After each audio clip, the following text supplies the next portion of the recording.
Jean chapitre 7, versets 15 à 36. From the Gospel according to John. John chapter 7, from verse 15 to 36.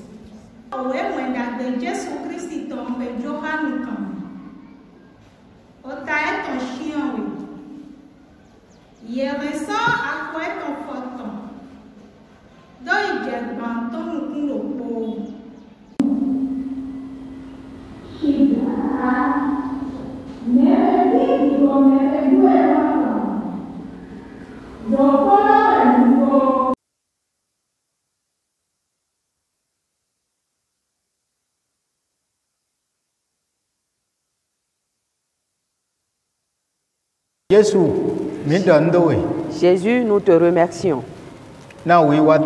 pour ta venue. C'est elle qui nous a éclairés.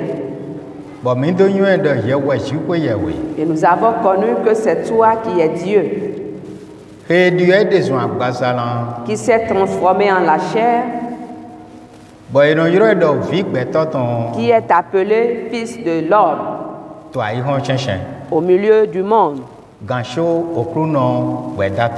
Cependant, il est le Dieu, le juge Dieu.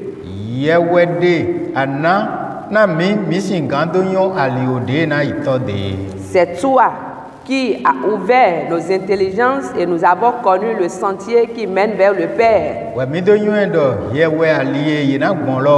C'est ainsi que nous t'avons su comme le chemin à emprunter. Car tu dis, celui qui m'a vu a vu le Père. Pourquoi cherchez-vous encore le Père?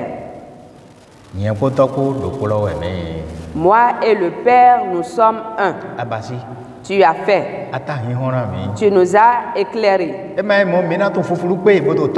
Sinon, nous serions en train d'errer par-ci, par-là, cherchant le Père. Et nous serons également séduits. Mais toi, la vérité et la vie, tu t'es fait chair, tu t'es révélé à nous. Tu as permis à ce que cela soit compris de ceux-là à qui cela est destiné. Et pour ceux-là qui ne devraient pas comprendre cela, ils sont dans l'égarement. Et nous te demandons à présent de nous permettre d'être parmi ceux-là qui vont connaître. Que nous ne soyons pas dans le lot des ignorants. Jusqu'à ton retour. Tu nous donneras place en ce lieu que tu es allé préparer pour nous. Ce que nous allons recevoir à ton retour. Je te rends aussi grâce parce qu'aucune de tes paroles n'ira en vain. Nous les voyons toutes s'accomplir. Nous les entendons toutes. Chez nous et ailleurs. Nous voyons le cas des autres pays. Ici chez nous, c'est une femme. Et en Côte d'Ivoire, c'est un homme qui se proclame Dieu. Nous avons vu déjà le Dieu du Bénin et le Dieu de la Côte d'Ivoire là-bas. Il reste encore les autres endroits qui auront également leur cas. Le Nigeria, premièrement, a reçu son Dieu. Le Bénin après. Et maintenant, troisièmement, c'est la Côte d'Ivoire. Je te rends grâce. Parce que si nous n'avions pas entendu ta parole, nous serions en train de voyager par-ci et par-là. En train de partir, soit disant que tu es venu. Mais tu nous as dit de rester calme là où nous sommes. Que ces choses doivent arriver avant. Et après, tu apparaîtras dans les nuits. où il y aura des pleurs, des grincements de dents. Mais ceux qui t'auront prêté oreille n'auront pas part dans ces pleurs, dans ces grincements de dents. C'est pour cela que nous te rendons grâce pour le salvatrice que tu as accompli totalement pour nous. Et pour tes enseignements qui nous illuminent par rapport au monde. Et de tout ce qui se passe à nos yeux, cela n'est plus étrange. Et nous les vivons comme déjà des gens avertis. Tu as beaucoup fait, Jésus, pour ta venue qui est si bénie. Gloire te soit rendue à jamais. Gloire te soit rendue à toi, le Saint d'Israël. Gloire te soit rendue à toi, le Sauveur. Fils de Dieu. Reçois nos actions de grâce. Reçois nos louanges. Ouvre-nous les yeux dans le passage de ce matin que nous avons, afin que nous ayons la clairvoyance dans ce que tu nous dis. Que l'intellectuel comprenne. Que l'illettré comprenne aussi. À travers l'Esprit Saint. Que nous voyons, Seigneur. Que tous aient la vision. Au nom de Jésus.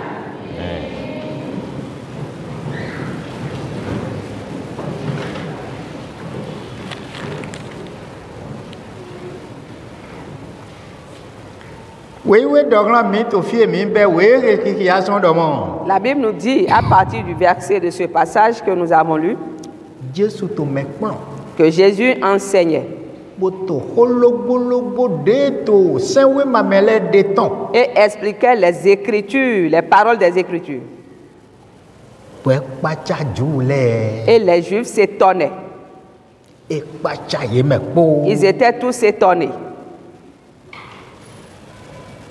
Et il disait, comment connaît-il les Écritures, lui qui n'a point étudié? Comment connaît-il les Écritures, lui qui n'a point étudié? Donc c'est ceux-là qui ont fréquenté qui peuvent déjà comprendre les Écritures. Mais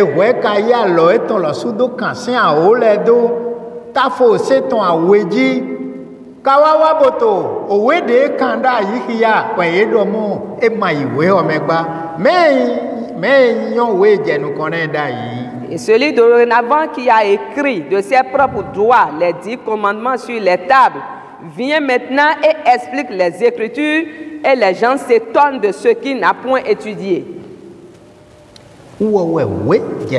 C'est lui qui est premièrement la lettre. Et il écrivait depuis les temps anciens.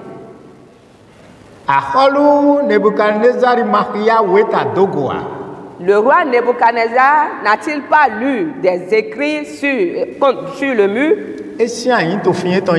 Il est assis sur son trône et a vu une main qui écrivait. Qui écrivait que peu de temps encore, un peu de temps, tu seras mesuré, où tu ne pourras pas faire le poids de la balance. Gloire soit rendue à Jésus-Christ pour toujours. Il a vu le signe.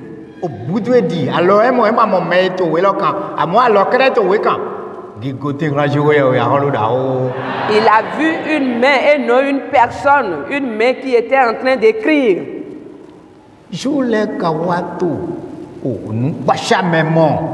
Et les Juifs s'étonnaient à l'égard de certaines choses. Et se demandaient, mais comment connaît-il les Écritures, lui qui n'a point étudié?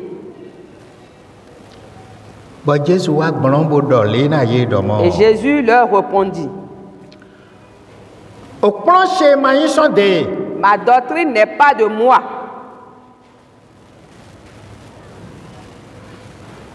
mais de celui qui m'a envoyé. Et si quelqu'un veut faire sa volonté,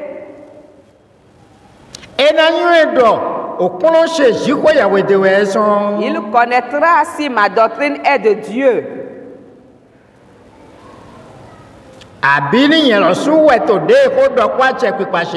Ou si je parle de mon chef. Ma doctrine n'est pas de moi. Mais elle est de celui qui m'a envoyé. Et celui qui veut faire sa volonté connaîtra que ma doctrine vient de Dieu. Ou si je parle de mon propre chef.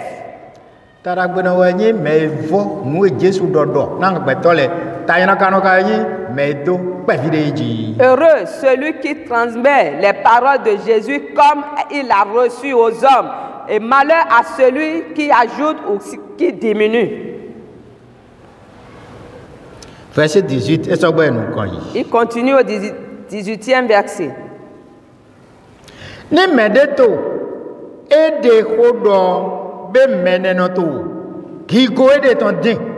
Celui qui parle de son propre chef cherche sa propre gloire.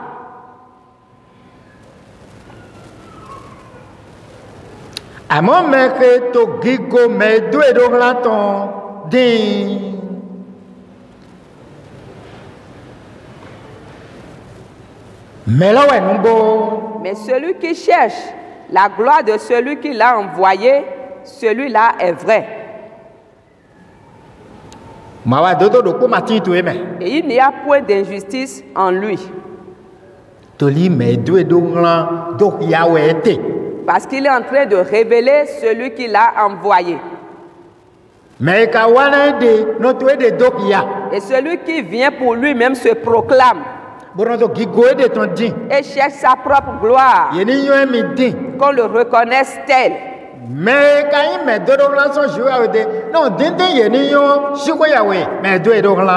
l'envoyé de Dieu cherche à ce qu'on reconnaisse, on le reconnaisse à travers celui qui l'a envoyé.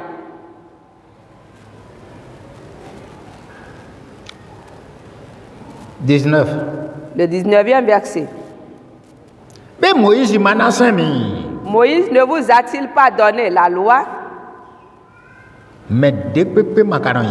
Et nul de vous n'observe la loi. Pourquoi cherchez-vous à me faire mourir? Moïse ne vous a-t-il pas donné la loi? Et nul de vous n'observe la loi. Et vous cherchez à me faire mourir.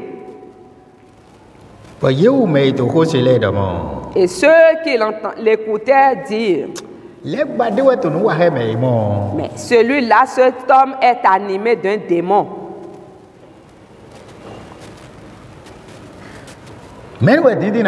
Qui est-ce qui cherche à te faire mourir?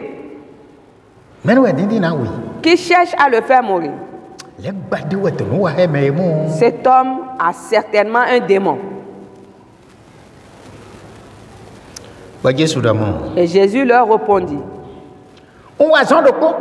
j'ai fait une œuvre. Et vous en êtes tous étonnés.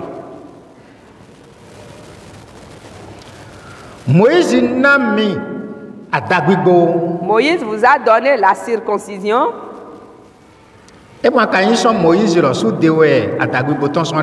Non qu'elle vienne de Moïse.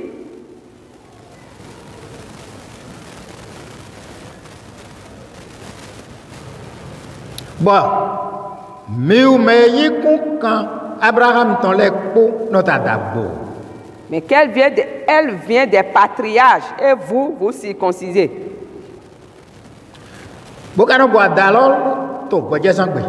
Et vous circoncisez un homme le jour du sabbat.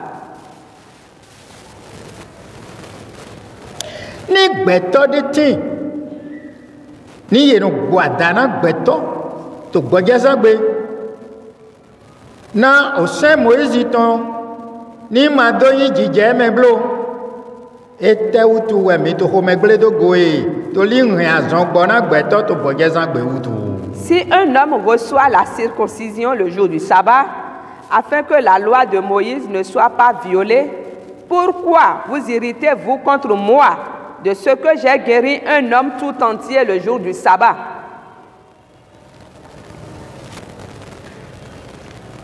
Ne jugez pas selon l'apparence, mais jugez selon la justice.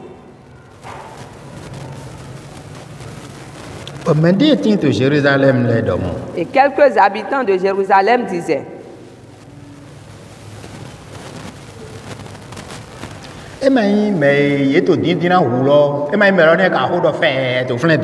n'est-ce pas là celui qu'ils cherchent à faire mourir, qui parle librement devant eux?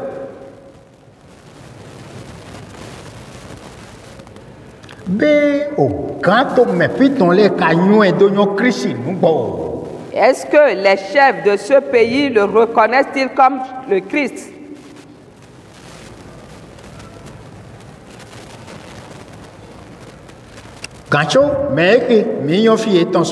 Cependant, celui-ci, nous savons d'où il est.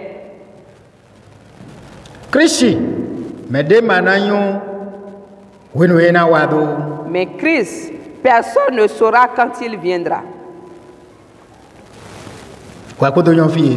Et personne ne saura d'où il est.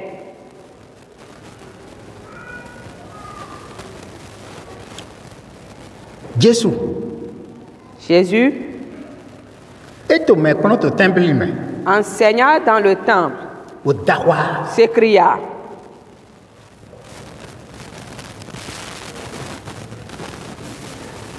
vous me connaissez et vous savez d'où je suis. Je ne suis pas venu de moi-même, mais celui qui m'a envoyé est vrai. Et vous ne le connaissez pas. Vous ne le connaissez pas. Moi, je le connais. Car je viens de lui. Et c'est lui qui m'a envoyé. Alors, il cherchait donc à se saisir de lui. Et personne ne mit la main sur lui, parce que son heure n'était pas encore venue.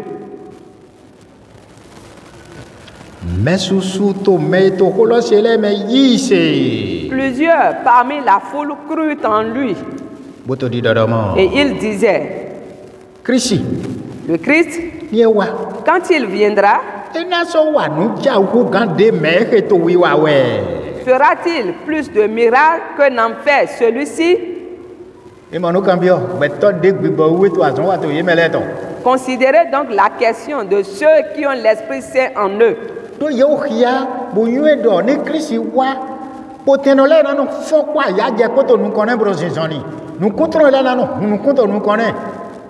Parce qu'ils avaient déjà lu qu'à la venue de Christ, devant lui, les boiteux se lèveront et marcheront, et que les aveugles recouvriront leur vue.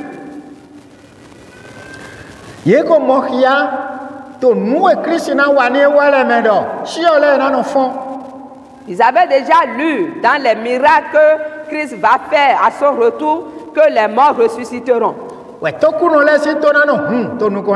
Et les sourds entendront devant lui.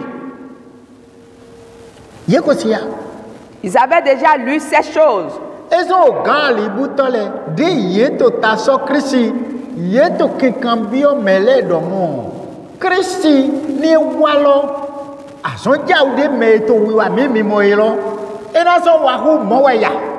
pour cela, quand les chefs qui s'égaraient, lorsqu'ils s'opposaient à ces paroles de Christ, il y a certains parmi la foule qui se demandaient que si le Christ venait, fera-t-il encore plus de miracles que n'en fait celui-ci?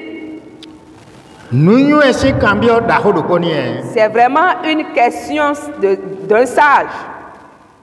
32. Le 32e verset dit. Les pharisiens entendirent la foule murmurant de lui ces choses.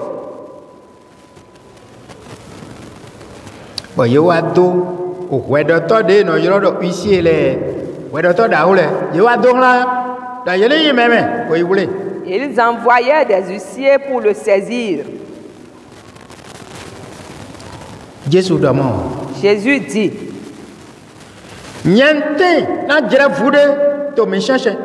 je suis encore avec vous pour un peu de temps. Après, je m'en irai vers celui qui m'a envoyé. Vous me chercherez et vous ne me trouverez pas. Et vous ne pouvez venir où je serai.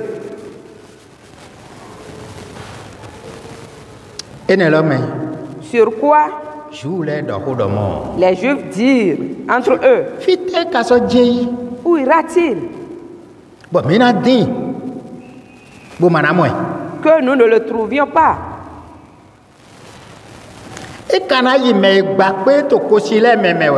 Ira-t-il parmi ceux qui sont dispersés chez les Grecs?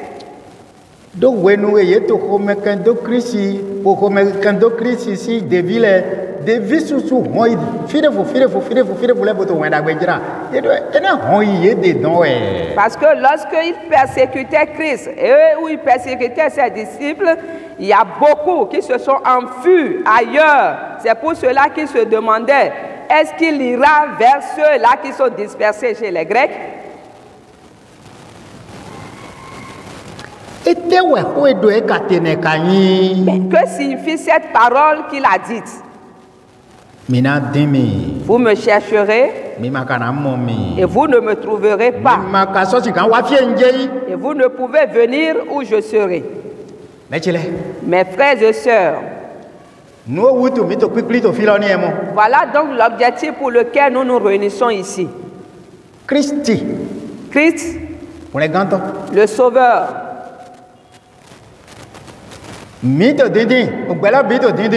Nous le cherchons, le monde entier est à sa recherche.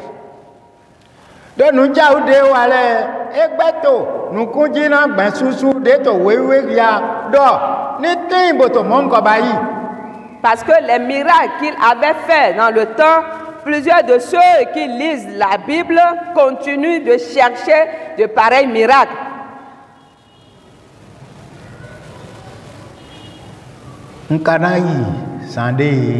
Encore un peu de temps, je m'en irai. Vous me chercherez et vous ne me trouverez plus. Et vous ne pouvez venir où je serai.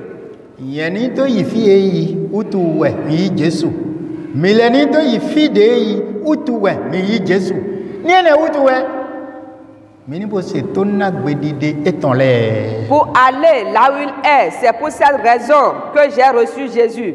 Pour aller là où il est, c'est pour cette raison que vous avez reçu Jésus.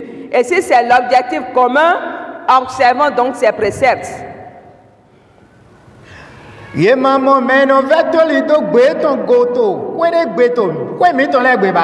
qu'on n'en trouve pas parmi nous, ni dans nos maisons, ceux qui désobéissent à sa voix.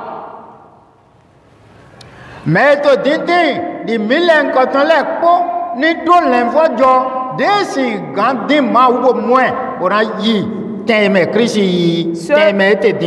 ceux qui le cherchent comme nous, est donc la repentance pour le chercher avec un cœur sincère pour aller le rejoindre là où il est. Car vous me chercherez sans me trouver. Si vous ne me cherchez pas de tout votre cœur, si vous ne me cherchez pas avec obéissance à ma voix, c'est si vous ne me cherchez pas avec foi. C'est simplement pour ça que vous allez me chercher sans me trouver.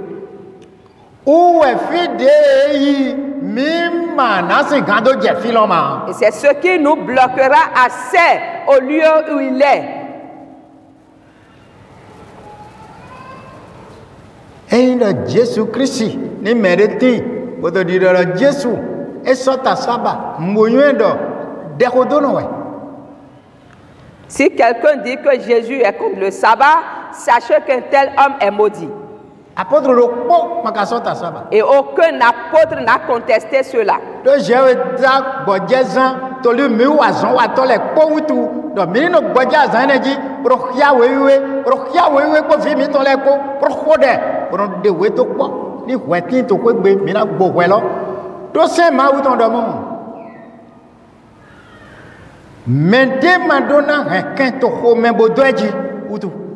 Et si Dieu a fait le sabbat, c'est pour nous, les travailleurs, et nous demande de nous reposer à la maison, de nous instruire par rapport à la parole de Dieu. Et s'il y a des contentieux, des différends entre nous, de les régler, car la loi de l'Éternel dit que le soleil ne se couche pas sur votre colère.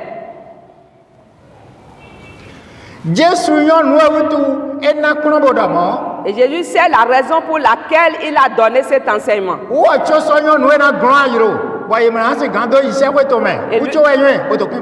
Et lui seul sait ce qui fera obstacle au royaume des cieux. Il le sait. C'est lui seul qui détient l'enseignement de cela.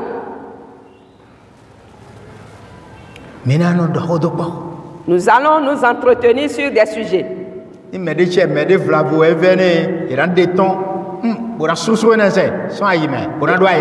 Et s'il y a un différend entre deux personnes, on va régler ces choses-là et c'est fini, il y aura la joie dans le cœur.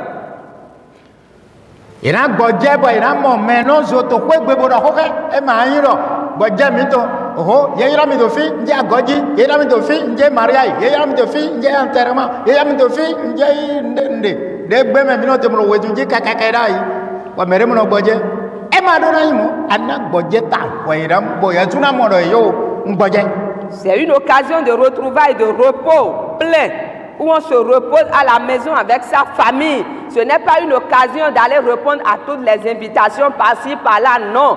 C'est un jour de repos plein où toi-même, tu vas vivre le repos là en toi. Où la famille va se retrouver, le père va retrouver son enfant, l'enfant son père, l'époux son épouse, où nous allons nous entretenir, discuter sur des thèmes ou des sujets.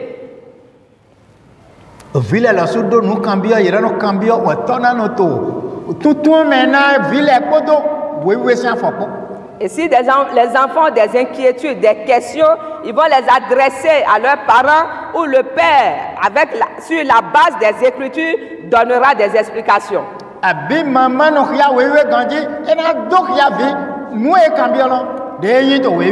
Ou si c'est la mère qui lit bien la Bible, il donnera l'explication à cet enfant de ce que cela est dans la Bible.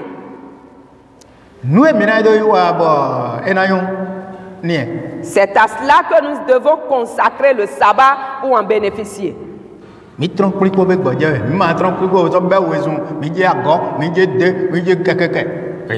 Après le culte, c'est le repos et non les invitations par-ci, par-là.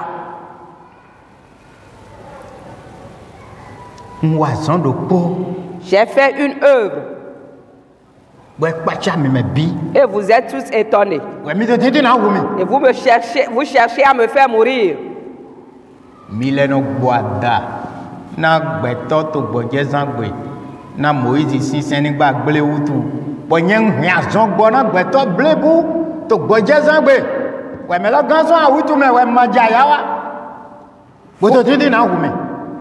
Vous circoncisez un homme le jour du sabbat pour que la loi de Moïse ne soit pas violée.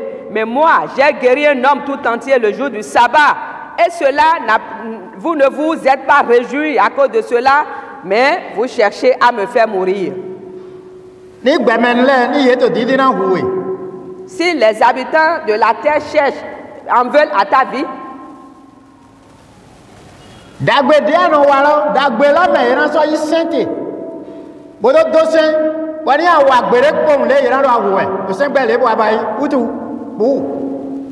Ils prendront comme prétexte le bien que tu as l'habitude de faire et ce n'est pas cela qu'ils vont t'accuser.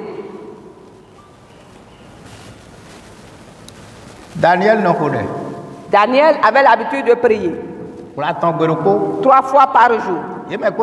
Ils le savaient tous. Qu'à l'heure de la prière, il se rend disponible.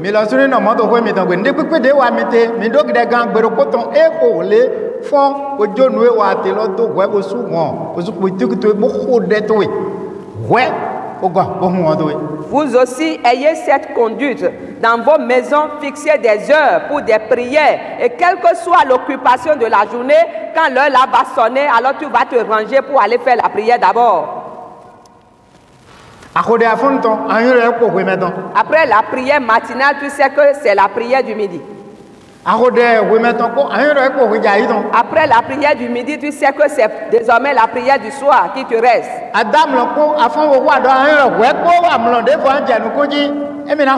Et la nuit, quand tu te lèves pour aller à la toilette, avant de revenir pour dormir à nouveau, tu sais que tu dois prier.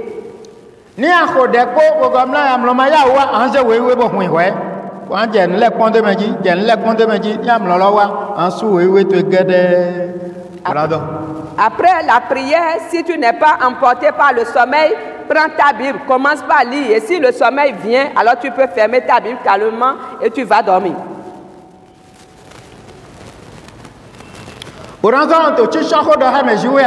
Et tu seras en train de veiller par rapport à l'entretien de Dieu.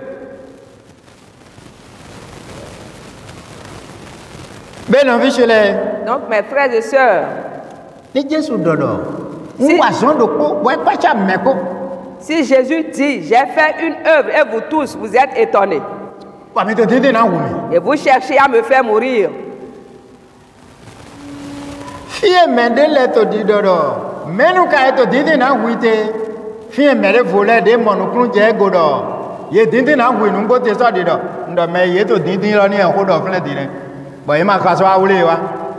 Là où certains disaient, mais qui est celui qui cherche à te faire mourir? C'est en ce même endroit que d'autres disaient, mais n'est-ce pas celui qui cherche à faire mourir? Il parle librement et ils ne peuvent le saisir.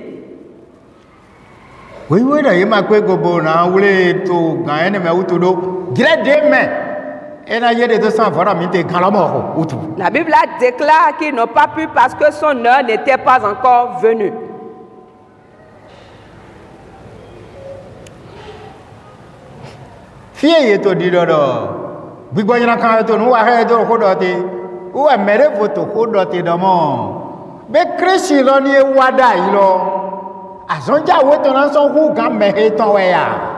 Là où certains disaient que celui-ci a un démon, c'est en ce même endroit que d'autres disent, le Christ quand il viendra, fera-t-il encore plus de miracles que n'en fait celui-ci?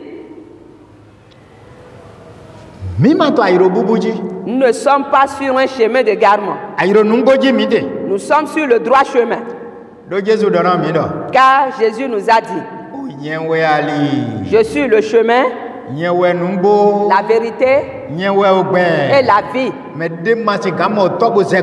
Et nul ne peut aller vers le Père sans passer par moi. Gloire soit rendue à Jésus-Christ.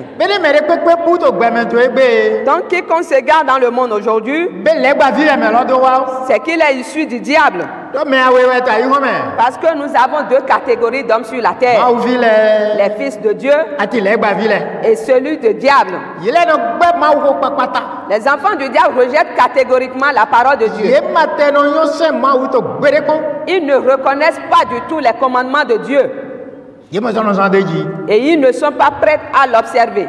Il y a 2 catégories d'hommes sur la terre. Les enfants du diable et les enfants de Dieu. Il y a 2 catégories de personnes sur la terre. Il y a l'innocent, il y a le sorcier. Il y a 2 catégories de personnes sur la terre. Celui qui a reçu le Saint-Esprit et celui qui a reçu l'Esprit du diable.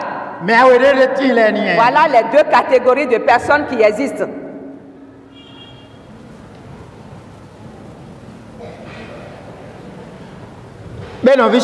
Donc mes frères et sœurs, nous de doda idole dokpo na jijo dokpo na jijo kaka osuni do dio so bo wena dio zwa kantaga on a deux influx.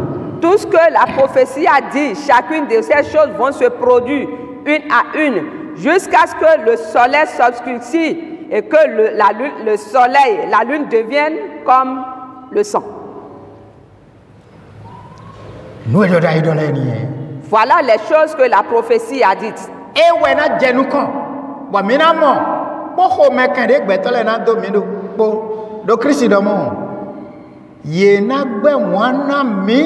Toli ni ko mi ton utu ye gbe se Christ ti ko gowe be awuwe ete utu amado ile gba vi wa yin Christ vi ete utu ado gbe ma fo din we ama na gbe o gbe ma fo bo iso me ko ye ko wa ko lo ni ira gba wana mi toli ni ko se utu. C'est donc ce qui va précéder avec les persécutions, car Christ a dit, vous serez haïs à cause de mon nom. Il suffit qu'on te voie porter le nom de Christ, alors tu seras haï de tous. Pourquoi n'as-tu pas reçu le nom du diable? Pourquoi n'agis-tu pas comme le diable? C'est pour cela que tu seras haï de tous. Que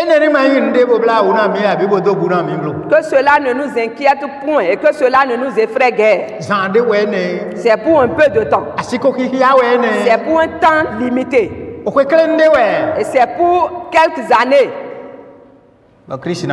Et Christ reviendra.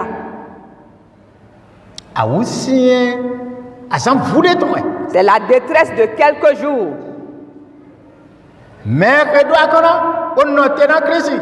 So le yena to ndekwe jira position kodo mais doit kona pour noter na Christ yele wena que alléluia to gigo wen Christ ton. Et celui qui va supporter et être endurant et tenir ferme quelle que soit la tribulation, ce sont ceux-là qui vont crier alléluia lorsque Christ apparaîtra. Oui non. La Bible déclare. Mais yo wena sion je gba kuna. Ceux qui auront vaincu seront couronnés. Ils seront couronnés. Mais ceux qui ont vaincu quoi? La tribulation, la détresse, la prison. De la souffrance, de toutes choses, pour amener les gens à nier le nom de Christ. Celui qui vaincra ces choses sera couronné. Et celui qui va avoir peur et qui va nier Christ, c'est fini. C'est fini pour lui. Amen. Pour cela,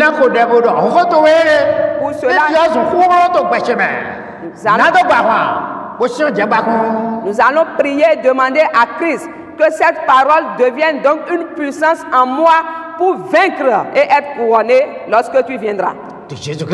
Au nom de Jésus-Christ. Souvenez-vous de cette requête. Souvenez-vous de cette requête. Et la parole deviendra une puissance en vous. Parce que la parole de Dieu est la puissance.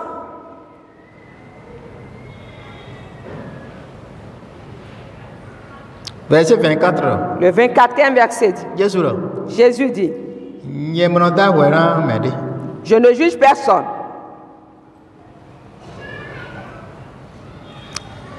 Ne jugez pas selon l'apparence, mais jugez selon la justice. Vous faites la circoncision le jour du sabbat pour ne pas violer la loi de Moïse. Et moi, j'ai guéri un homme le jour du sabbat. Et vous vous êtes soulevé contre moi. Ne jugez pas selon l'apparence, mais jugez selon la justice.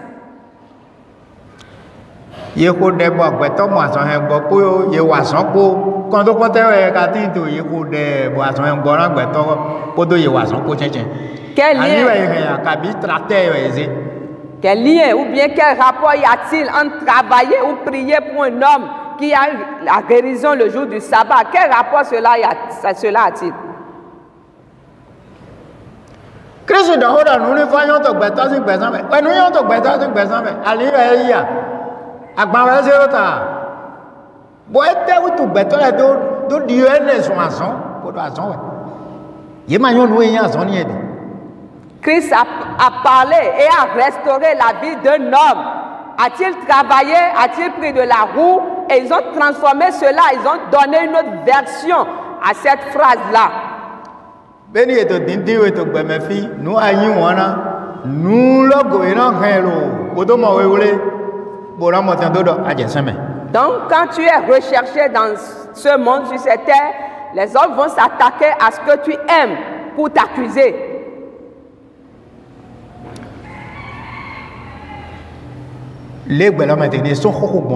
Ainsi va le monde depuis le commencement. Et c'est pour cela que Daniel a été jeté dans la fosse aux lions.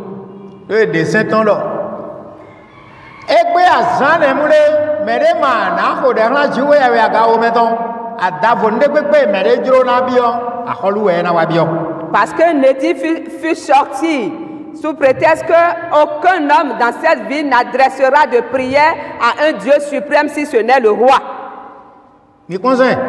Considérez cette loi.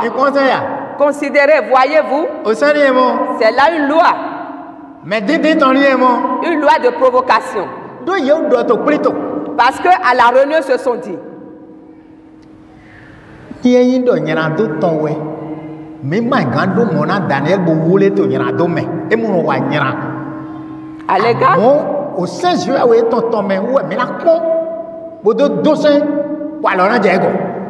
À l'égard du péché, Daniel est irréprochable.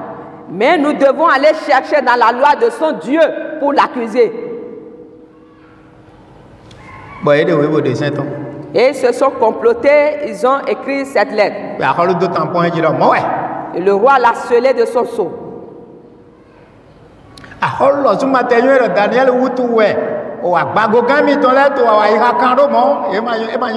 Le roi même ne savait pas que c'était pour Daniel que ses intendants ont comploté cela. Parce que le roi avait pour ami Daniel. Et lorsque le décret fut déjà signé, Daniel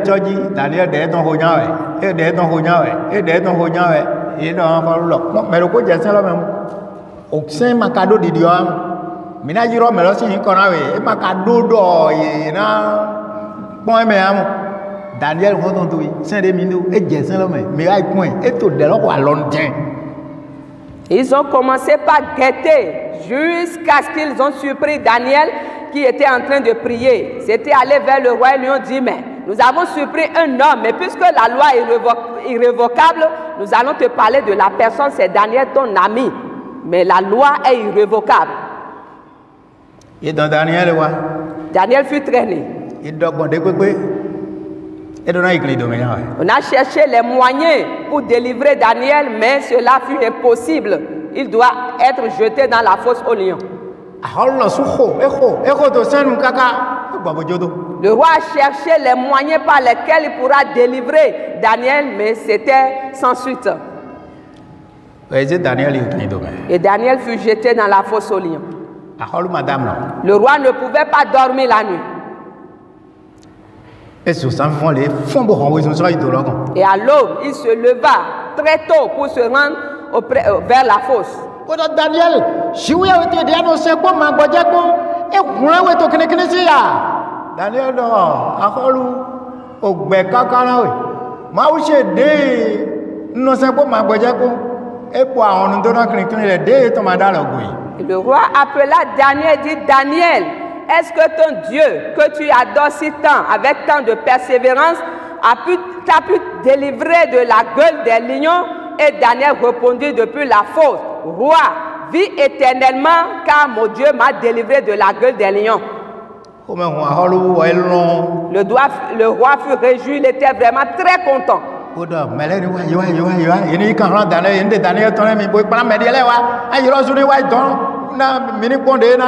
Il fit appeler les hommes pour qu'on puisse retirer Daniel de la fosse. Il appelait également les autres pour qu'on puisse les jeter dans la fosse pour voir ce qui va arriver.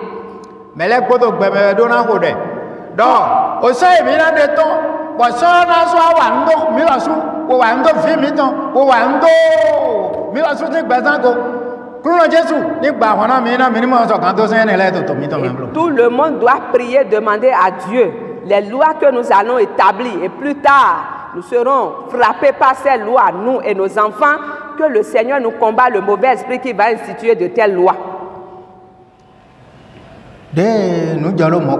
Après cet événement, Daniel est sorti indemne sans être endommagé. On a demandé que ceux-là, les accusateurs, puissent être jetés dans la fosse. Ils sont descendus dans la fosse. Ils sont devenus des os.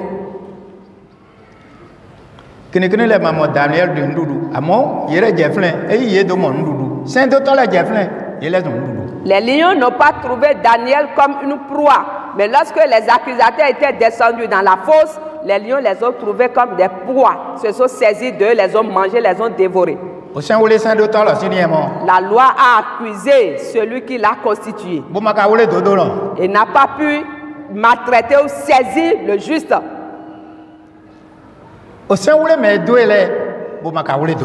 La loi a frappé les législateurs et non l'innocent. Pourquoi? Dieu a été avec Daniel. Il voulait à sa vie chercher à le faire mourir. À cause de la place qu'il occupait, le poste qu'il occupait dans le royaume du roi. Jésus-Christ, le roi du monde entier. Mais puisqu'il ne le veut pas comme roi, ils l'ont fait mourir. Ils se sont moqués de lui. Ils ont fait une couronne d'épines dont ils l'ont couronné. Mais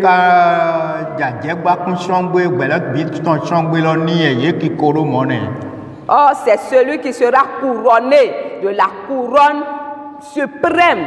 C'est de celui-là qu'il se moquait ainsi. Parce qu'il ne le voulait pas.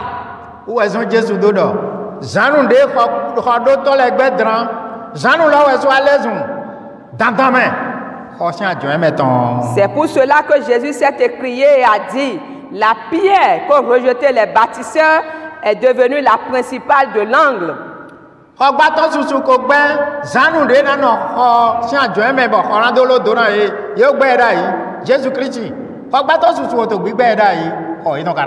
Et plusieurs bâtisseurs ont déjà rejeté la pierre qui est la principale de l'angle, mais ils seront surpris car leur construction va s'écrouler.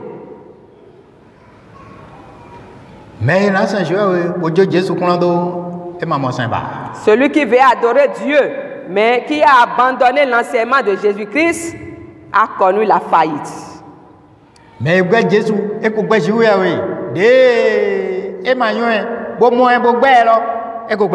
Celui qui rejette Jésus a déjà rejeté Dieu qu'il n'a pas vu, il l'a déjà rejeté. Donc mes frères et sœurs, que chacun de nous s'efforce et sache que l'enseignement que nous recevons n'est pas d'un homme, mais c'est plutôt l'enseignement de Dieu qui s'est fait envoyer et qui est venu dans le monde.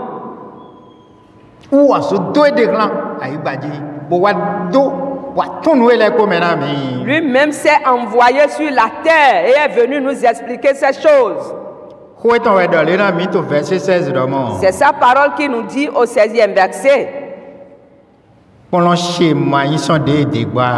doctrine n'est pas de moi, mais de celui qui m'a envoyé. Si quelqu'un veut faire sa volonté, Il connaîtra si ma doctrine est de Dieu. Et je ne parle pas de mon propre chef. Mais et celui qui parle de son chef cherche sa propre gloire. Et celui qui cherche la gloire de celui qui l'a envoyé, celui-là est vrai. Et il n'y a point d'injustice en lui. Que Jésus-Christ bénisse chacun de nous.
Aimons Dieu en gardant ses paroles,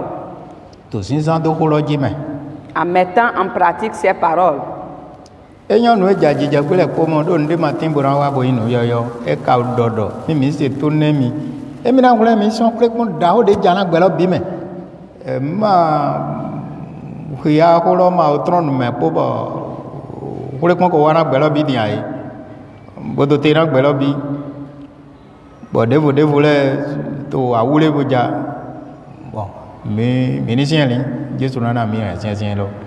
Il sait tout ce qui va se passer, raison pour laquelle il nous encourage et nous appelle, nous exhorte à la fermeté, appelle la parole encore sur nos lèvres quand les événements ont commencé par se produire. Nous devons nous tenir fermes jusqu'à son retour. Christ bénira chacun de nous.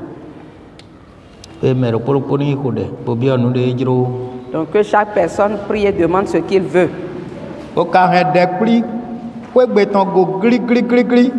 Et qu'on s'attache fortement à la réunion de la maison, à la prière de la maison, parce que nul ne pourra prédire ce qui va se passer dans le futur. Au nom de Jésus-Christ, nous avons crié vers toi. Que nos cris parviennent à tes oreilles.